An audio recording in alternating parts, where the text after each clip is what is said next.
जय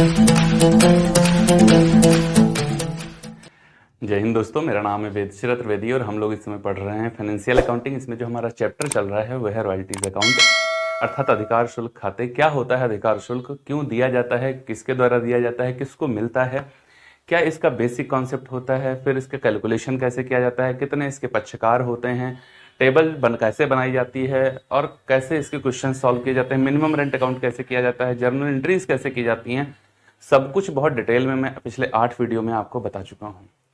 आज एक ऐसा क्वेश्चन करने वाले हैं जो मैक्सिमम टाइम में पूछा जाता है, अर्थात आज जो क्वेश्चन हम लोग करने वाले हैं उसकी कंडीशन है लॉकआउट और स्ट्राइक की।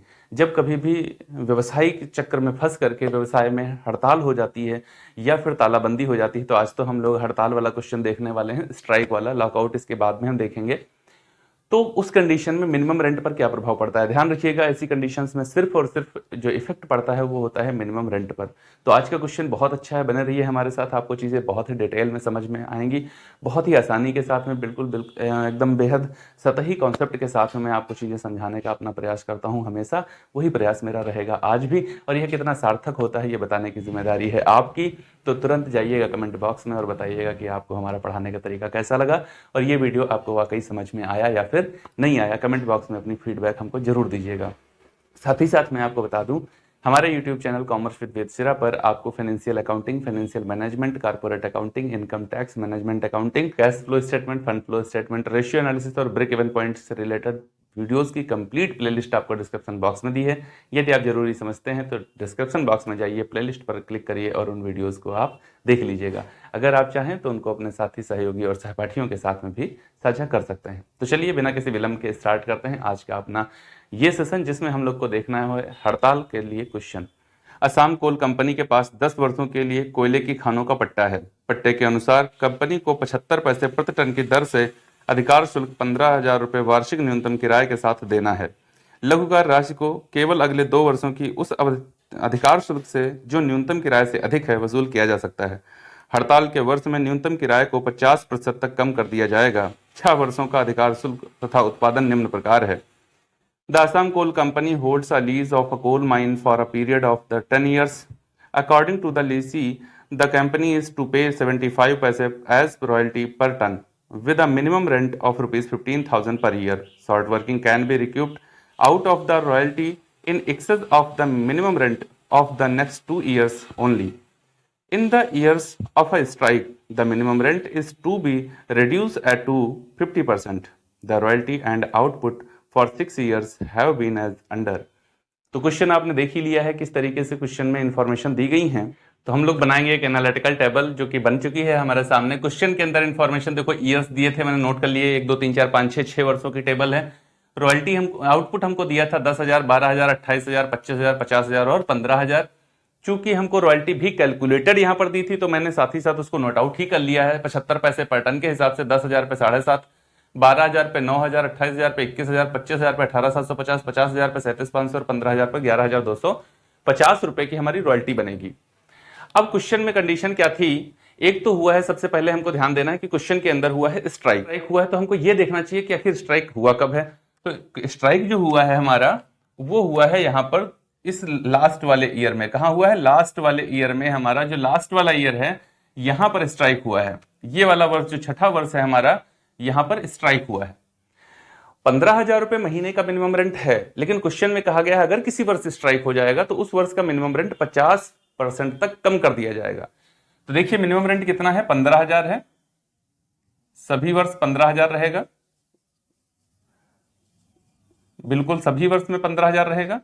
लेकिन कहा गया अगर किसी वर्ष में स्ट्राइक हो जाएगा तो वहां का मिनिमम रेंट 50% तक कम कर दिया जाएगा। स्ट्राइक किस वर्ष हुआ, लास्ट ईयर, तो यहां का मिनिमम रेंट कितना हो जाएगा, 7,500 रुपए मिनिमम रेंट हो जाएगा, क्योंकि उसको 50% कर देना है। बात क्लियर है।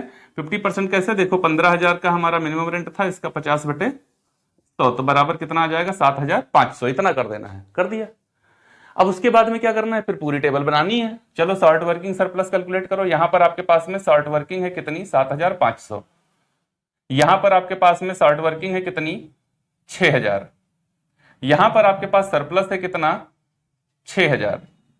यहां पर सरप्लस है आपके पास कितना, 3,750 रुपए का। यहां पर आपके पास में सरप्लस है कितना, 22,500 रुपए का, और यहां पर आपके पास में सरप्लस कितना है, तो यहां पर 0, फिर 5 से 0 गया 5, 12 से 5 गया 7, और यहां पर आगे 10 से 7 गया तो 3, 3750 रुपए का सरप्लस है आपके पास यहां पर। शॉर्ट वर्किंग कैसे आती है, मिनिमम रेंट माइनस रॉयल्टी, और सरप्लस कैसे आता है, रॉयल्टी माइनस मिनिमम रेंट। तो आपके पास ये कैलकुलेशन हो चुकी है।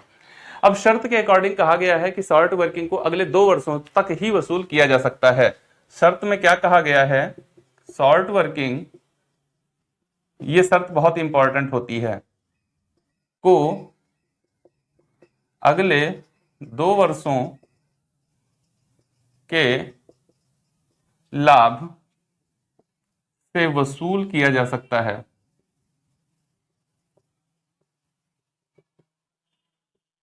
कितने, अगले 2 वर्षों के लाभ से वसूल किया जा सकता है। तो देखो यहां पर 7,500, इसको अगले 2 लेके आओ, 1 2, आपके पास प्रॉफिट कितना है, 6,000, और कमी कितनी है, कमी कितनी है आपके पास 7,500। तो कितना पूरा कर पाओगे, 6,000। कितना नहीं पूरा कर पाओगे, तो अब आप 1,500 रुपए को कभी पूरा नहीं कर पाओगे। ये अधिकार ही खत्म हो गया तुम्हारे पास। जब अधिकार खत्म होता है तो वो अनरिक्यूब्ड शॉर्ट वर्किंग में चला जाता है। यहां हो आपके पास में कितना है, 6,000, यहां पर कितना है, अगले 2 में कितना मिल रहा है, 3750, तो 3750 आप पूरा कर लीजिए। कितना रह जाएगा आपके पास, 2250 रह जाएगा, जिसको पूरा आप नहीं कर पाएंगे। जो नहीं पूरा कर पाएंगे वो हमारा अनरिक्यूब्ड शॉर्ट वर्किंग में चला जाएगा। अब देखो क्या कमी है हमारे पास, नहीं है, तो ये वाला सरप्लस क्या होगा, ये पड़ा रहेगा कंपनी के पास में, और पेमेंट हो जाएगा लैंडलॉर्ड को। लैंडलॉर्ड को पेमेंट करते समय इसको मिला करके लैंडलॉर्ड को पेमेंट कर दिया जाएगा। तो देखो पेमेंट कितना होगा, पहली कंडीशन में मिनिमम रेंट या रॉयल्टी जो दोनों में जो ज्यादा हो, पेमेंट होगा 15,000, दूसरे में फिर 15, तीसरे में ज्यादा तो 21 है, लेकिन 6,000 का रिक्वायरमेंट है तो पेमेंट 15,000 का ही होगा। चौथे में ज्यादा 18,750 है, लेकिन बाकी का रिक्वायरमेंट है तो पेमेंट 15,000 ही होगा। यहां पर 37,500 रुपए रॉयल्टी और 15,000 रुपए शॉर्ट वर्किंग है। 22,500 रुपए का सरप्लस है, लेकिन उसको यूज नहीं किया गया। मैंने कहा था अगर यहां पर कोई वैल्यू हो तो घटा के फिर पेमेंट करना, है ही नहीं तो पूरी वैल्यू पेमेंट कर दो। यहां पर पेमेंट होगा 37,500 और लास्ट ईयर में पेमेंट होगा 11,250 रुपए। उम्मीद है आपको पेमेंट टू लैंडलॉर्ड समझ में आ गया होगा। देखो 3 ही कॉलम समझने होते हैं, एक तो ये अनरिक्यूब्ड शॉर्ट वर्किंग, यहाँ पेड टू लैंडलॉर्ड, और तीसरा शॉर्ट वर्किंग रिक्वायरमेंट। ये जिसको समझ में आ गया उसको पूरा क्वेश्चन समझ में आ गया। अगर कहीं पर समझ में नहीं आता है तो इन्हीं कुछ 3 पॉइंट्स में कंफ्यूजन आता है, क्योंकि रॉयल्टी में कंफ्यूजन थोड़े आएगा। यहाँ की रॉयल्टी वहां उतार दी जाती है वैसे ही। देखो यहाँ कितनी थी, 7,500, 9,000, 21,000, 18,750, 37,500 और 11,250।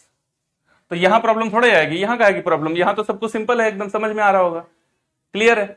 अभी देखो क्या करना होता है, अगर कहीं पर प्रॉब्लम आती है तो एनालिटिकल टेबल बनाने में आती है। और मैं बता चुका हूं एनालिटिकल टेबल कितने नंबर की होती है, 10 नंबर की होती है। 15 नंबर का क्वेश्चन, 10 नंबर की एनालिटिकल टेबल। अगर टेबल बन गई तो समझ लीजिए आपको आधे से ज्यादा क्वेश्चन तो नंबर तो मिल ही गए। अकाउंट्स बनाने का तरीका मैं शुरुआत में आपको बता चुका हूं, वैसे ही अकाउंट्स बनाए जाते हैं। तो उम्मीद करता हूं कि आप उनको देख करके भली भांति सरलतापूर्वक अकाउंट्स बना पाएंगे। तो टेबल मैंने आपको समझा दी है, और आगे की भी टेबल्स ही मैं आपको समझाऊंगा। अकाउंट्स मैं नहीं बनवाऊंगा आपको, अकाउंट्स आप अपने आप बनाएंगे। हाँ, अगर आपको प्रॉब्लम है, आपको समझ में नहीं आ रहा कि अकाउंट्स कैसे बनाए जाते हैं, तो आइए कमेंट बॉक्स में कमेंट करके हमको बताइए कि सर ये वाला अकाउंट हम बनाते हैं लेकिन फंस जाते हैं, वो हमसे नहीं बन पाता है। तो मैं आपको बताऊंगा कि कैसे अकाउंट्स बनाया जाता है। अदरवाइज सब कुछ डिटेल में शुरुआत में बता चुका हूं, उनको देखिए और अकाउंट्स अपने आप बनाने की कोशिश करिए। प्रॉब्लम टेबल में आती है, और टेबल बनने के बाद में सारे अकाउंट्स एक ही जैसे बनते हैं, वो बदलते नहीं है। हाँ, जहां पर बदलाव होगा वो अकाउंट्स मैं आपको बताऊंगा कैसे बनाए जाते हैं, उनकी एंट्रीज भी मैं आपको बताऊंगा कैसे बनाई जाती हैं। तो मिलेंगे अगले क्वेश्चन में, वहां पर देखेंगे स्ट्राइक और लॉकआउट क्या होता है, और फिर मैं वहां पर आपको डिफरेंस भी बताऊंगा कि स्ट्राइक और लॉकआउट में डिफरेंस भी क्या होता है। उम्मीद है ये वीडियो आपको अच्छा लगा होगा। अगर अच्छा लगा है तो लाइक करिएगा, चैनल को सब्सक्राइब नहीं किया है तो कर लीजिएगा, बेल आइकन को प्रेस कर लीजिए ताकि आने वाले वीडियोस का नोटिफिकेशन आपको आसानी के साथ मिल सके। अगर वीडियो अच्छा लगा है तो इसको अपने उन दोस्तों तक शेयर जरूर करिएगा जिस समय बीकॉम फर्स्ट सेमेस्टर की तैयारी में लगे हुए हैं। मिलते हैं अगले वीडियो में, तब तक के लिए जय हिंद दोस्तों।